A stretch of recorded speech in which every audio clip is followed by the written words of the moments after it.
Hello दोस्तों, good evening good evening. आज हम लोग पढ़ेंगे एक नया टॉपिक, नोबेल पुरस्कार। ठीक है। नोबेल पुरस्कार बहुत इंपॉर्टेंट टॉपिक है। चाहे बीपीएससी पर्पस देखो, पीसीएस देखो, कोई भी स्टेट का देख लो, या रेलवे देखो, एसएससी देखो, किसी भी पेपर में पूछता है। ठीक है। तो पहले हम इसके बैकग्राउंड पढ़ते हैं। नोबेल प्राइज़ द स्टॉकहोल्म में यानी स्वीडन में जन्मे एक आविष्कारक जिनका नाम था अल्फ्रेड नोबेल, उनके नाम पर दिया जाता है नोबेल प्राइज़। ठीक है।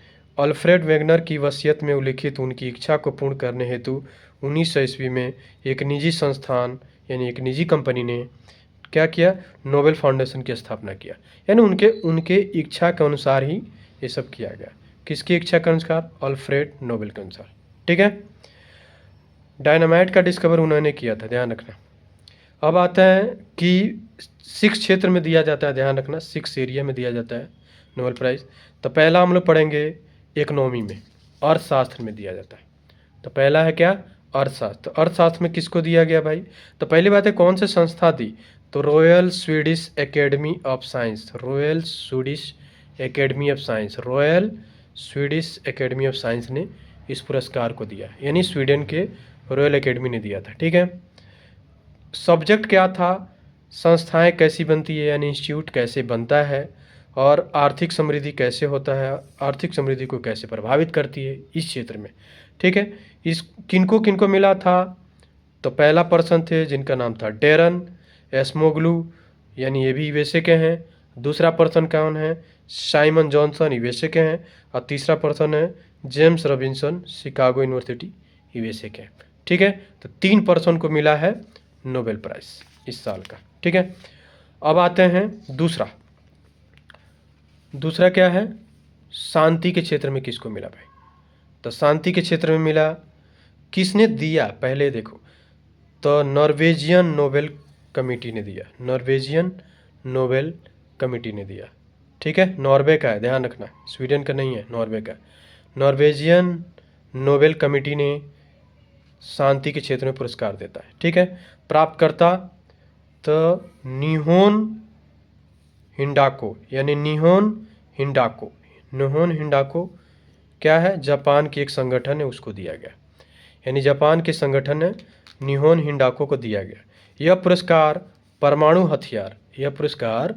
परमाणु हथियार यानी न्यूक्लियर वेपन से मुक्त एक विश्व की प्राप्ति के लिए इस संगठन द्वारा किए गए प्रयासों हेतु प्रदान किया गया। यानी ये जो संगठन है ये चाहती है कि भाई विश्व में क्या हो? शांति हो। अब पूरे विश्व में क्या हो? शांति के साथ साथ कोई भी पर्सन के यानी किसी भी कंट्री के पास क्या नहीं होना चाहिए? वेपन नहीं होना चाहिए, यानी वेपन मुक्त होना चाहिए। ठीक है। अब आता है कि इसके बारे में थोड़ा बता दूं।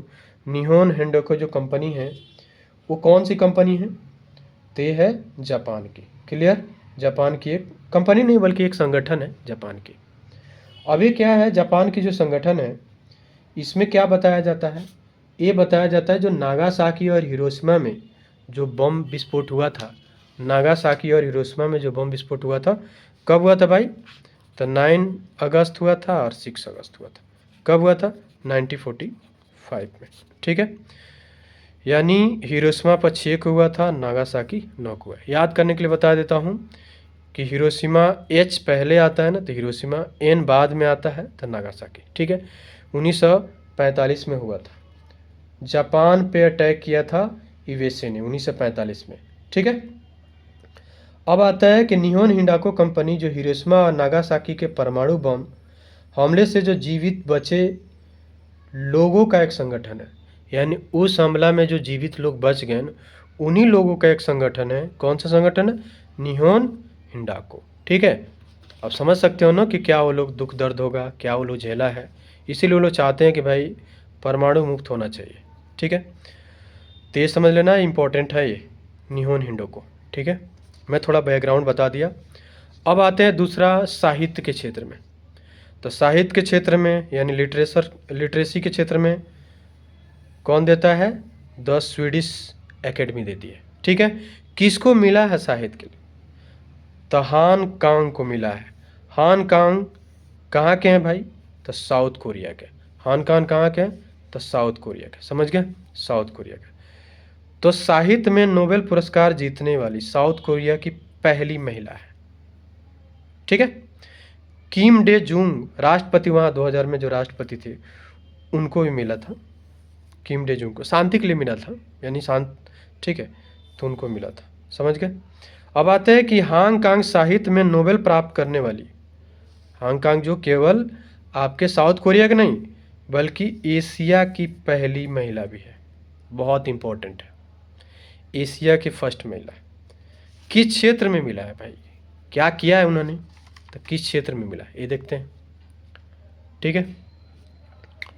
अब आता है कि भाई उनकी गहन काव्यात्मक यानी लिटरेसी गद्य के लिए जो ऐतिहासिक आघातों का सामना करती है और मानव जीवन की नाजुकता को क्या करती है, उजागर करती है, उसके लिए दिया गया। ठीक है। मानव जीवन की क्या नाजुकता है, क्या प्रॉब्लम्स है, उसके लिए दिया गया है। ठीक है। तो याद रखना है कि कहाँ की हैं, क्या नाम है और किस लिए दिया गया था। ठीक है, याद रखना। आई होप आप लोगों को समझ में आता होगा। ठीक है, नहीं आएगा तो कमेंट कीजिएगा। ठीक है। अब नेक्स्ट क्षेत्र। ठीक है। अब आते हैं रसायन के क्षेत्र में। तो रसायन के क्षेत्र में देखते हैं भाई क्या है। ठीक है, यानी केमिस्ट्री के क्षेत्र में। अब आता है कि ये किसने दिया है, तो रॉयल स्वीडिश एकेडमी ने दिया है। ठीक है, royal Swedish academy of science ने दिया है। क्लियर। किस क्षेत्र में दिया है, तो computational protein design and protein structure prediction, यानी एआई के माध्यम से प्रोटीन के रहस्यों को उजागर करने में सफलता।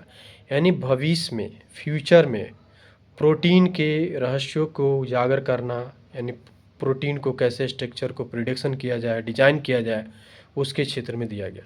तो याद रखना है कि कंप्यूटेशन प्रोटीन के क्षेत्र में जब भी आएगा पेपर में तो पूछेगा कि किस क्षेत्र में मिला है, भाई प्रोटीन स्ट्रक्चर के क्षेत्र में मिला है। ठीक है, प्रोटीन स्ट्रक्चर के क्षेत्र में मिला है। क्लियर। अब आता है किसको मिला है, व्यक्ति कौन है, तो डेविड वेकर और डेमिस हॉसविस और जॉन एम जॉम्पर को मिला है। डेविस वेकर यूएसए के हैं, डेमिस हॉसविस यूके के हैं और जॉनसन जो है वो भी यूएसए के हैं। ठीक है। अब आता है इनको मिला है नोबेल प्राइज़ रसायन के क्षेत्र में, यानी केमिस्ट्री के क्षेत्र में इन लोगों को मिला है। ठीक है, याद रखना है। अब आता है अगला फिजिक्स के क्षेत्र में भाई किसको मिला है, भौतिकी के क्षेत्र में। तो फिजिक्स के क्षेत्र में कौन देती है भाई, कंपनी वही देती है जो केमिस्ट्री के क्षेत्र में, the royal Swedish academy of science, the royal Swedish academy of science देती है। ठीक है। किस एरिया में मिला है भाई, machine learning with artificial network, machine learning with artificial network, इस क्षेत्र में मिला है। क्लियर। यानी कृत्रिम तांत्रिक नेटवर्क के साथ मशीन लर्निंग को सक्षम करने, ठीक है, वाली आधारभूत खोजों के लिए मिला है, यानी मशीन लर्निंग के लिए मिला है। सिंपल। किसको मिला है, जॉन हॉफील्ड को और जेफरी हिंडन को मिला है, यानी जॉन जे हॉफील्ड और जेफरी ई हिंटन को मिला है। ठीक है, ये है किस क्षेत्र में, मशीन लर्निंग। किस व्यक्ति को मिला है, जॉन हॉफील्ड और जेफरी हिंटन को मिला है। ठीक है। भौतिकी किस कौन देती है, तो रॉयल स्वीडिश एकेडमी देती है। ठीक है। अब आते हैं 6 नंबर, यानी मेडिसिन के क्षेत्र में, चिकित्सा के क्षेत्र में। तो कौन देती है, ध्यान रखना, Nobel assembly of Karolinska institute Sweden. ये दूसरे इंस्टीट्यूट है, ध्यान रखना, स्वीडिश का है, स्वीडन का है, लेकिन इंस्टीट्यूट दूसरा है। ठीक है। दो हमने इंस्टीट्यूट देखा, एक किस में देखा था, पीस में, नॉर्वे की थी, और मेडिसिन में किसका है, स्वीडन का ही है, लेकिन नोबेल असेंबली ऑफ द करालिस्का मिला है। ठीक है, करालिस्का देती है। अब आता है किस क्षेत्र में मिला है, माइक्रो आरएनए के क्षेत्र में मिला है। ठीक है, यानी post transcriptional gene regulation, gene विनिमयता में इसकी भूमिका क्या है, माइक्रो ऑर्गेनिज्म के थ्रू जब भी जीन। ध्यान रखना है कि बीपीएससी आरएनए और डीएनए पर क्वेश्चन आती है, पूछती है। ठीक है, तो मुझे लगता है कि ये इंपॉर्टेंट है, तो इसीलिए इसको करके जाना। ठीक है। किसको मिला है भाई, ये भी इंपॉर्टेंट है, द विक्टर एम्ब्रोस को मिला है, विक्टर एम्ब्रोस को मिला है। ठीक है, गैरी यानी गैरी रूकुल को मिला है दूसरा पर्सन। ये दोनों कहाँ के भाई? यूएसए के, दोनों कहाँ के? यूएसए के। क्लियर? आई होप आप लोगों को समझ में आता होगा। ठीक है, अगर आप लोगों को समझ में आ रहा है तो कमेंट कीजिए, लाइक कीजिए, सब्सक्राइब कीजिए। ठीक है, धन्यवाद, थैंक यू।